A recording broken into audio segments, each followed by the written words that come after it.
আসসালামু আলাইকুম গাইস। আজকে আমি কোকোলা নুডলস রান্না করছি খুবই সহজে। নতুন আলু দিয়ে ডিম দিয়ে খুব সহজে কোকোলা নুডলস রান্না তৈরি করে দেখাচ্ছি।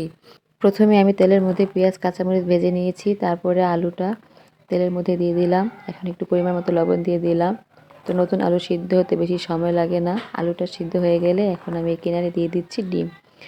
তো এখানে দুটো ডিম দিয়ে আমি ভেজে নেব। তো আপনারা এই খুবই সহজে নুডলসটা রান্না করে খেয়ে নিতে পারবেন আলু আর ডিম দিয়ে। অনেক মজা লাগে নুডলসটা খেতে। তো আমার ডিমটা ভাজা হয়ে গেছে, এর মধ্যে আমি দিয়ে দিচ্ছি ম্যাগি মশলা।